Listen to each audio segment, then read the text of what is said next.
Assalamualaikum warahmatullahi wabarakatuh.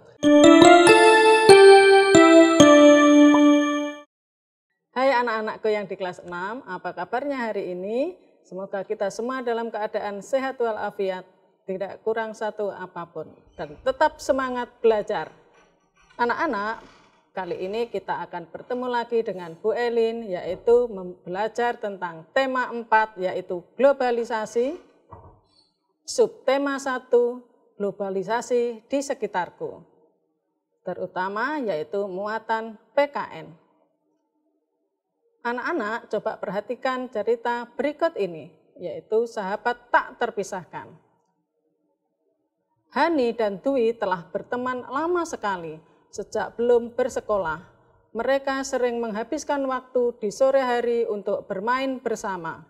Persahabatan mereka tetap terjalin erat sampai kini mereka telah duduk di kelas 6 di sekolah yang sama. Dulu banyak teman yang meragukan bahwa persahabatan Hani dan Dwi akan bertahan lama karena latar belakang keluarga mereka yang jauh berbeda. Hani adalah anak seorang pengrajin batik yang sukses, walaupun mulai dari pembatik sendiri, kemudian memiliki beberapa pegawai. Sekarang usaha orang tua Hani sudah berkembang sangat pesat. Mereka sudah memiliki beberapa cabang toko batik di kota untuk memasarkan batik karya mereka. Pegawainya juga semakin banyak.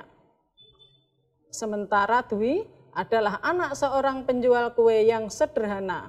Ketika kecil dulu, tiap sore Dwi ikut ibunya menjajakan kue kepada para pekerja di pendopo batik milik orang tua Hani. Di sanalah Hani berkenalan dengan Dwi. Waktu kecil dulu, mereka sangat menikmati saat-saat itu. Namanya anak-anak, perbedaan latar belakang pun tak dirisaukan, tak dihiraukan. Permainan mereka tetap saja asyik, petak umpet, petak jongkok, rumah-rumahan, ataupun masak-masakan. Tetapi yang membuat persahabatan mereka bertahan lama adalah sikap Hani dan Dwi yang saling menghargai satu sama lain. Hani tidak pernah menganggap dirinya berbeda dengan Dwi. Bukan hanya Dwi yang bermain di pendopo batik Hani, tetapi Hani pun tak sungkan bermain ke rumah sederhana milik keluarga Dwi.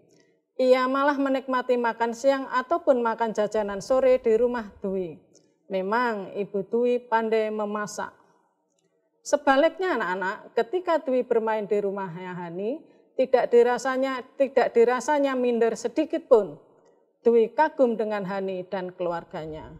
Walaupun punya banyak pegawai, Hani dan saudara-saudaranya tetap terlibat untuk membantu usaha orang tuanya, membantu sesuai usia dan kemampuannya. Terlihat bahwa mereka meraih sukses memang karena kerja keras. Nah, begitulah sahabat, tak ada kata-kata yang perlu diucapkan untuk menyatakan sayang pada sahabat. Hanya diperlukan sikap yang tulus, tak pandang perbedaan, saling menghargai, dan saling belajar. Nah anak-anak, dari cerita tersebut bisa kita lihat bahwa perbedaan ekonomi yang ada pada keluarga Hani dan Dwi adalah, tadi di situ diceritakan bahwa Hani adalah seorang pengrajin batik yang sukses. Hani adalah anak seorang pengrajin batik yang sukses, sementara Dwi adalah anak seorang penjual kue yang sangat sederhana. Walaupun berbeda ekonominya, namun mereka tetap bersahabat dan saling menghargai. Bagaimana sikap Hani terhadap Dwi tadi dalam cerita?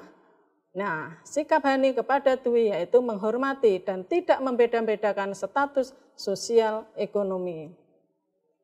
Mengapa Dwi kagum kepada Hani anak-anak dalam cerita tersebut?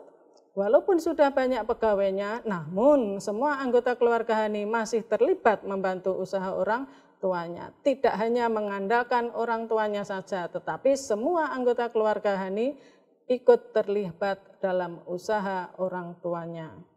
Nah anak-anak, dari cerita tersebut kita dapat mengetahui atau melihat di sekitar kita itu ada banyak perbedaan ekonomi atau keragaman perbedaan ekonomi di sekitar kita. Yang pertama yaitu kita lihat anak-anak perbedaan di bidang pedagang. Nah, Ada pedagang keliling, yaitu pedagang bakso, ada yang pedagang pentol yang mungkin kalian suka, kemudian ada pedagang sayur, juga ada sembako, toko sembako, dan sekarang banyak sekali yang dinamakan Indomart, Alfamart, dan sebagainya. Itu adalah perbedaan ekonomi di sekitar kita di bidang pedagang atau perdagangan. Kemudian berikutnya yaitu keberagaman perbedaan ekonomi di sekitar kita yang bisa kita lihat yaitu perindustrian anak-anak. Nah ini contohnya adalah ada gambar pabrik sepeda, kemudian pembuatan sepatu dan pabrik tahu, itu di bidang industri. Kemudian berikutnya adalah keberagaman perbedaan ekonomi di sekitar kita, bidang jasa anak-anak. Nah ini ada berbagai macam, yang pertama yaitu ada bengkel untuk memperbaiki motor kita yang rusak anak-anak, kemudian ada tukang cukur, kalau kita mengatakan sehari-hari, kemudian ada juga jasa penjahit yang bisa kita membuat pakaian di sana. Keragaman perbedaan ekonomi di sekitar kita juga ada yang dari sisi pertanian, ya, ada petani padi, kemudian petani sayur, juga ada petani buah-buahan. Sedangkan di sekitar kita juga ada perbedaan ekonomi yaitu perkebunan. Di sana ada perkebunan kopi, coklat maupun cengkeh anak-anak ya. Kemudian ada juga yang di bidang peternakan, ada yang beternak sapi, kemudian ada yang beternak ayam, bahkan ada yang beternak kambing.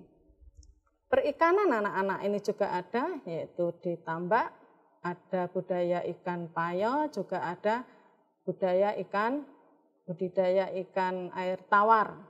Nah, itulah tadi anak-anak perbedaan yang ada di sekitar kita, lalu bagaimana ya tindakan kita dalam menyikapi keberagaman ekonomi masyarakat tersebut. Nah, contoh tindakan dalam menyikapi keberagaman ekonomi masyarakat, yang pertama yaitu saling menghargai semua orang dengan keberagaman ekonomi yang berbeda. Ya, kita harus saling menghargai. Yang kedua, jangan bersikap sombong ketika memiliki pendapatan yang lebih tinggi. Yang ketiga, bantulah orang yang membutuhkan.